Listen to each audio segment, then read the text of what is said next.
नमस्कार साथियों, स्वागत है आपका वी एन के 24 यूट्यूब चैनल पर। बहुत बहुत साथियों, आपका आज तय करेगा आप कल कहाँ रहने वाले हो। आपके आज के किए गए निर्णय व प्रयास ही आपके भविष्य की नींव रखते हैं। इसलिए सकारात्मक सोच के साथ निरंतर आगे बढ़ते रहें, अपने आप को अपग्रेड करते रहें। साथियों, आज गौतम अडानी जी की तो राहत की सांस ली होगी, क्योंकि अधिकतर जो शॉर्ट सेलिंग में बहुत फेमस आज 2-3 चर्चाएं करेंगे। जो गौतम अडानी को हिडनबर्ग की वजह से कई कई लाख करोड़ का नुकसान हुआ। उन्होंने आज अपनी हिडनबर्ग जो रिसर्च फर्म थी उसको बंद कर दिया है, पूर्ण रूप से बंद कर दिया है। अब इसको ऐसा भी कहा जा सकता है कि किसी को लगे चाहे नहीं लगे, लेकिन गौतम अडानी जो कि अडानी ग्रुप ऑफ कंपनीज़ के जो सीएमडी हैं, मालिक हैं, मतलब उन्होंने तो राहत की सांस ली होगी, क्योंकि गौतम अडानी को ही सबसे ज़्यादा अगर नुकसान दिया है हिंडनबर्ग ने, तो गौतम अडानी को दिया है। क्योंकि अडानी पे कहीं ना कहीं वो कोई ना कोई रिपोर्ट निकाल देते थे, और आज से उन्होंने अपनी रिसर्च फर्म को बंद कर दिया है। टाटा बाय बाय, दुकान बंद। कहीं ना कहीं सबसे ज़्यादा राहत की सांस ली होगी गौतम अडानी जी ने, कि यार इसने अपनी दुकान बंद करी, रिसर्च फर्म को बंद कर दिया, ये बहुत अच्छी रही। और तो आज 2-3 चीज़ की पॉइंट मैं फिर डिस्कस करूँगा, शेयर मार्केट को भी डिस्कस करूँगा। उससे पहले हम 2-3 अच्छी बातें डिस्कस कर लें। साथियों, अच्छा आज क्या रहा, आज से एक तो हिडनबर्ग की जो रिसर्च फर्म थी वो बंद हो गई है पूर्ण रूप से। तो जो शॉर्ट सेल, उन्होंने कहा कि जो शॉर्ट सेलिंग का उनका उद्देश्य था वो पूर्ण हो चुका है, वो उन्होंने बंद कर दिया। दूसरी आज अच्छी चीज़ क्या हुई है कि इजराइल और हमास के बीच में जो लगातार तनाव बढ़ रहा था, मतलब विवाद, एक पिछले 1-1.5 साल से जो युद्ध चल रहा था, वो युद्ध विराम की घोषणा हो गई है। उन दोनों के बीच में सहमति बन गई है। और जो बाइडेन ने, जो अमेरिका के राष्ट्रपति हैं, उन्होंने कहा है कि ये 3 चरणों में इसमें समझौता हुआ है, उसके रूप से 3 चरणों की कार्रवाई की जाएगी। वो अपने जितने भी बंधक हमास ने इजराइल के रख रखे हैं वो उनको लौटा देगा, और जो इजराइल है, इजराइल उनके ऊपर कोई भी अब युद्ध नहीं करेगा, मतलब युद्ध विराम की घोषणा कर दी गई है। तो पहली अच्छी चीज़ तो ये हो गई है। दूसरी, आज अडानी इसलिए मज़े में रहा कि आज हिडनबर्ग बंद हो गया, तो कहीं ना कहीं जो निवेशक हैं उन्होंने राहत की सांस ली है कि अब कम से कम हिडनबर्ग की तो समस्या ख़त्म हुई। और तीसरी जो सबसे अच्छी चीज़ आज शेयर बाज़ार के लिए हुई है साथियों, वो क्या हुआ है कि भारत में वीआरआर, जो नए भारत के गवर्नर साहब हैं, उन्होंने वीआरआर की घोषणा कर दी है। और वीआरआर देखो क्या है शेयर साथियों, शेयर मार्केट में जैसे शेयरों की लिक्विडिटी से शेयर बाज़ार गिरता और उठता है, ऐसे ही जो इकोनॉमी है, जो बाज़ार है, मतलब उसमें जो पैसा है वो लिक्विडिटी कहलाता है। और लिक्विडिटी का प्रॉब्लम कहीं ना कहीं, भाई जैसे बजट आता है या तुम्हारा मॉनेटरी पॉलिसी की बैठक होती है, उसमें डिसाइड होता है कि आपको आने वाले जो उसमें रेट कट करना नहीं करना है, रेपो रेट में बदलाव करने हैं, या रेट जो रेपो रेट है उन्हें यथावत रखना है। तो भारत के जो गवर्नर साहब हैं उन्होंने जो ना एक वीआरआर की घोषणा की है। 50,000 करोड़ रुपए जैसी नकदी वो वीआरआर के माध्यम से इसमें मार्केट में डालेंगे। वीआरआर क्या है? Daily valuable repo rate. Daily valuable repo rate का मतलब ये है कि जितना भी बैंकों की पैसे की आवश्यकता है, देखो रेपो रेट 2 तरह की होती है। एक तो होती है रिवर्स रेपो रेट, एक होती है रेपो रेट। जब बैंकों के अंदर से आरबीआई को लिक्विडिटी को लेना होता है, तो क्या करता है वो अपनी रिवर्स रेपो रेट को रेपो रेट से बढ़ा देता है। जैसे मैं आपको, अगर बैंक को आरबीआई बैंक को देगा तो 6%, और अगर बैंक रिजर्व बैंक को देगा 8%। तो बैंक क्या करता है, वो किसी को लोन में ना दे करके जो उसके पास सरप्लस पैसा रहता है वो रिजर्व बैंक को वापस कर देता है। उससे क्या होता है कि उनकी रिवर्स रेपो रेट बढ़ जाती है, तो उनको ज़्यादा लोन देने में इतना इच्छुक नहीं रहते, क्योंकि उनका अधिकतर जो पैसा सेफ है वो है तुम्हारा आरबीआई के पास में। तो वो क्या करते हैं, अपना रिवर्स रेपो रेट के चलते अपना पैसा आरबीआई को दे देते हैं। तो एक वीआरआर मतलब डेली तुम्हारा जो प्रतिदिन लगने वाला वैल्यूएबल रेपो रेट है ना, वो प्रतिदिन डिसाइड होगा। वो आरबीआई का गवर्नर जो है उन्होंने बोल दिया कि आप एक काम करो, मैं वीआरआर लेकर आ रहा हूँ, जिससे 50,000 करोड़ जैसा रुपया मार्केट में आएगा। तो मार्केट में फिर से लोगों की जो परचेसिंग पावर है बढ़ जाएगी, मतलब लिक्विडिटी आ जाएगी। अल्टीमेटली अगर कहा जाए तो लिक्विडिटी बढ़ जाएगी। ये बहुत अच्छा हुआ। जितना चाहिए उतना ले लो, उसका डेली वेज के हिसाब से उसकी रेपो रेट डिसाइड होगी। वो आरबीआई को डिसाइड करेंगे कि आपको कितनी रेपो रेट रखनी है। तो ये हो गया। दूसरा, युद्ध विराम हो गया, अडानी हिडनबर्ग बंद हो गया। और चौथा क्या हुआ, अमेरिका में ना जो रिजल्ट सेशन चालू हुआ उसमें जेपी मॉर्गन के काफ़ी अच्छे रिजल्ट आए हैं। JP मॉर्गन एक वहाँ का बैंक है, बैंकों के अच्छे रिजल्ट आए हैं। डॉलर इंडेक्स नीचे आया है। डॉलर इंडेक्स नीचे कितना आया साथियों कि जो लगभग 110 रुपये के आसपास चल रहा था, 110 के आसपास, वो घट के 109 के आसपास आ गया। मतलब 1% की जैसे नमी दिखने को मिली। देखो आज पॉजिटिव भंडार था। पॉजिटिव भंडार में अगर मैं आपको पॉजिटिव एक मैं कुछ गिनती कराना चालू कराऊँ तो आप उंगलियों पे गिनोगे। देखो पहला तो पॉजिटिव ये रहा कि जो अमेरिका में जो आंकड़े आए हैं वो काफ़ी अच्छे आए। और दूसरा क्या है, डाउ जोन 700 और नैस्डैक काफ़ी ऊपर बंद हुआ है, मतलब 700-600 पॉइंट ऊपर बंद हुआ है। पहला तो ये हो गया। दूसरा वहाँ के जो रिजल्ट आए हैं वो काफ़ी अच्छा है। हांगकांग के बाज़ार काफ़ी अच्छे हैं। नैस्डैक डाउ जोन 700 साढ़े 700 अंकों की मतलब बढ़त के साथ बंद हुआ है। पहला ये हो गया।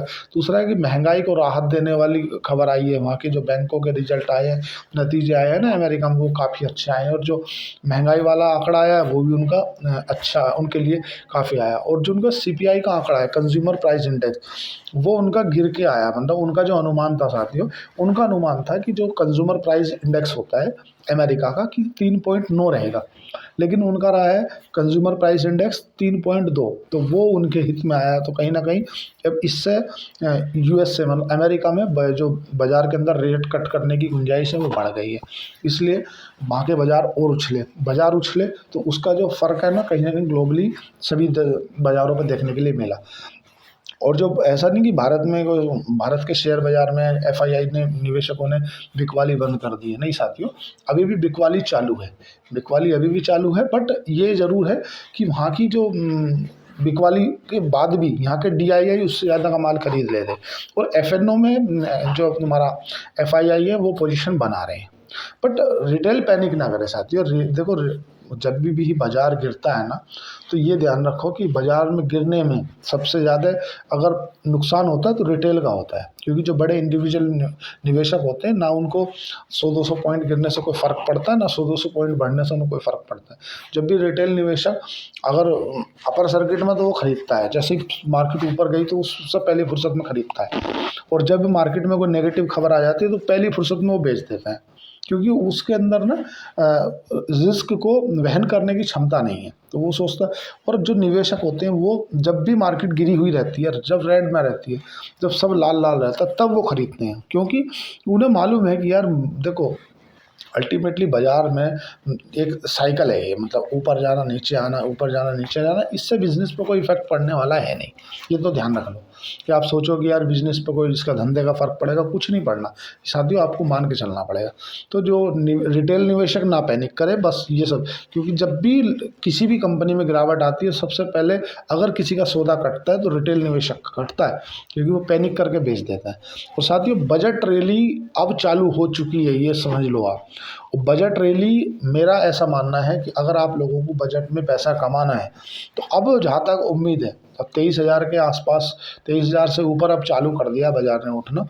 जब तक 23,000 के ऊपर है जब तक आप लोगों को घबराने की ज़रूरत है नहीं। और बजट रैली पेंडिंग है, बजट रैली चालू हो जाएगी। जो अच्छी कंपनियां हैं जैसे EMS है, अभी 760 थी, 760 गई थी, आज 860 हो गई। तो ये कंपनियां ना, ये देखो जो निवेशक हैं, जो लॉन्ग टाइम के निवेशक हैं, उनको कोई फ़र्क नहीं पड़ता यार कोई शेयर कहाँ जा रहा है साथियों। ये चीज़ आपको अपने माइंड सेट में लानी पड़ेगी। और अब अच्छी चीज़ें आने चालू हुई है तो दो चीज़ एक साथ नहीं आएगी। अच्छा रेट नहीं आएगा, अच्छा रेट आएगा तो खबर बुरी आएगी, ध्यान रखना। और अगर खबर अच्छी आएगी तो रेट अच्छा नहीं आएगा। अगर आपको अच्छे रेट पे शेयर उठाने हैं तो बुरी खबर के साथ उठाने पड़ेंगे। दो चीज़ें एक साथ नहीं आ सकती साथियों। या तो रेट अच्छा आएगा तो खबर अच्छी नहीं होगी, खबर अच्छी होगी तो रेट अच्छा नहीं होगा। दोनों चीज़ों का मिक्स मैच नहीं हो सकता। पैनिक जैसी सिचुएशन से भारत उभर गया है तो ये तो खैर कोई इतनी बड़ी बात है नहीं अल्टीमेटली अगर देखा जाए। हाँ थोड़ा कच्चे तेल में ज़रूर नरमाहट रही है, क्योंकि कच्चे तेल में क्या कि जो अमेरिका के जो भंडार हैं ना उनके घटने से जो कच्चा तेल है ना वो $82 के आसपास प्रति बैरल है। लेकिन उसको इग्नोर किया जा सकता है, क्योंकि लगभग 10 से ज़्यादा जो 10-11 की पॉइंट ऐसे हैं जो बाज़ार को पॉजिटिव वे पे लेकर गए हैं। और बाज़ार क्या वीकली एक्सपायरी भी थी, कुछ सौदे भी कटे हैं। और कल से फिर नए ट्रेडिंग सेशन की शुरुआत हो रही है, मतलब नए वीकली एक्सपायरी की। तो अभी देखो आज गुरुवार था, तो गुरुवार के दिन जो एक्सपायरी होती है ना, तो जो FNO के सौदे रहते हैं, जो शॉर्ट करके बैठे होते हैं, शॉर्ट कवरिंग करते हैं, कुछ किसी कोई अपना लॉन्ग करके बैठा है, ये सब चीज़ें होती हैं। जब धीरे धीरे आप मार्केट में आओगे तो आप लोगों को बने रहोगे तो आपको सब पता चल जाएगा। लेकिन आज और मार्केट का जो मूड माहौल था वो काफ़ी अच्छा था और काफ़ी अच्छा रहा। अल्टीमेटली आज शाम को जो आने वाले कुछ तुम्हारा रिलायंस के, इन्फोसिस के, बड़ी बड़ी कंपनियों के आज नतीजे आ रहे हैं, तो उसके बाद देखते हैं क्या सिचुएशन बनती है। लेकिन अगर देखा जाए साथियों तो बहुत ही अच्छा अभी तक तो 3 दिन का जो ट्रेडिंग सेशन बाजार ने जो 2 दिन की जो पैनिक गिरावट थी उसे तो संभाला है। ऑल ओवर जो ट्रेंड जो है लंबे समय का वो तो डाउन ट्रेंड में, पर ऐसा है शायद बॉटम बन गया है। ये थोड़ा जो एफएनओ वगैरह करते हैं, इंट्राडे वगैरह करते हैं, उनको लॉस होता है, लेकिन जो लंबे समय के निवेशक हैं उन्हें ना कोई चिंता है इस बात की, ना कभी घबराने की कोई बात है। मान लो आपने सपोज करो एफडी में बैंक के लिए 5 साल के लिए पैसा लगाया, तो आप क्या पैनिक करोगे कि यार वो तो ये कुछ नहीं यार, अपने को 5 साल बाद बात करेंगे। ऐसे ही जो निवेशक होता है, आपने अगर अच्छी कंपनी या फंडामेंटल मजबूत कंपनी खरीदी है, उनको बिजनेस मॉडल डिस्कस किया है, तो आपको तो अच्छा है, जितने रेट नीचे माल मिले, जितने रेट नीचे माल मिलेगा उतना आपका प्रॉफिट बढ़ जाएगा। अल्टीमेटली प्रॉफिट कैसे होता है? प्रॉफिट होता है कि जब आप किसी चीज़ को, किसी वस्तु को, किसी शेयर को नीचे के भाव में खरीदते हो, ऊपर के भाव में बेचते हो, भाई यही तो प्रॉफिट है। और है क्या? ये चीज़ तो आपको माननी पड़ेगी। तो साथियों ये सब चीज़ें मैं काफ़ी दिन से फेस कर रहा हूँ और देख रहा हूँ। मैं एक ऐसा मतलब मेरा यूट्यूब चैनल एक ऐसा है जो मैं कभी भी, जब मार्केट गिर रही थी तब भी मैं पैनिक नहीं कर रहा था। अपने निवेशकों को, जो अपने मेरे से जुड़े व्यूवर्स हैं, उन्हें बोल रहा था कि घबराने की ज़रूरत है नहीं। मार्केट का एक दिनचर्या है कि ऊपर जाएगी, नीचे आएगी, बाकी ऐसा चिंता वाली बात है नहीं। अल्टीमेटली आज जो 4-5 चीज़ें अच्छी हुई हैं, और जो बॉन्ड यील्ड है साथियों, बॉन्ड यील्ड में भी ये मान के चलो जो अभी का जो लॉन्ग टाइम हाई था उससे नीचे आ गया है। मतलब बॉन्ड यील्ड लगभग 4.96 हो गई थी, वो 4 पॉइंट कुछ पे आ गई है। तो बॉन्ड यील्ड के सुधरने से कहीं ना कहीं लिक्विडिटी मार्केट भी सुधरती है। जैसे अभी गोल्ड की अगर बात करें तो गोल्ड भी 600 अंक बढ़ के, मतलब $50 चढ़ कर के, अगर भारतीय बाजार में बात करें तो सभी 78,800 के आसपास बंद हुआ है। चांदी में भी बढ़त देखने के लिए मिली। तो देखो एफआईआई ने भी बिकवाली भी की है, ऐसा नहीं कल एफआईआई ने 4400 करोड़ की बिकवाली की, लेकिन उसके अगेंस्ट में जो डीआईआई है ना साथियों, डोमेस्टिक इन्वेस्टर, उन्होंने 3700 करोड़ रुपए की खरीदारी भी की है। तो अल्टीमेटली आज बाजार का मूड माहौल बहुत अच्छा रहा। देखने के लिए सबसे अच्छी चीज़ ये रही कि जो अडानी से रिलेटेड शेयर हैं उन्हें तो काफ़ी राहत मिली। पहली पॉजिटिव खबर तो ये, डॉलर इंडेक्स काफ़ी नीचे आ गया, उससे भी कहीं ना कहीं बाजार को एक पॉजिटिव मिली। दूसरा जो अमेरिका में जो नतीजे आ रहे हैं वो काफ़ी बेहतर आए। जो वहाँ का आंकड़ा आया है, सीपीआई का आंकड़ा आया है, वो ऐसा आ गया कि जिसमें रेट कट की संभावनाएं बढ़ गई कि शायद अमेरिका में अब जो रेपो रेट है उसमें बदलाव किया जा सकता है, कमी आ सकती है। और तुम्हारा जो ऑल ओवर ग्लोबली जो बाज़ार है वो भी काफ़ी ऊपर बंद हुआ है। नैस्डैक, डाउ जोन और तुम्हारा हांगकॉन्ग के बाज़ार वो भी काफ़ी अच्छे बंद हुए। बट पैनिक सेलिंग ना हो, जो तुम्हारा रिटेल भाई है वो पैनिक सेलिंग ना करें, बाकी तो सब संभल जाएगा। और बजट ले लिए, बजट में आपको किन किन चीज़ों पे देखो ध्यान रखना है। अल्टीमेटली अगर बात करें ना साथियों, कि मैं इसके लिए अलग से एक सेपरेट वीडियो बना दूंगा। साथियों आज के लिए इतना ही। चैनल को लाइक करें, सब्सक्राइब करें, कमेंट करें। धन्यवाद, थैंक यू।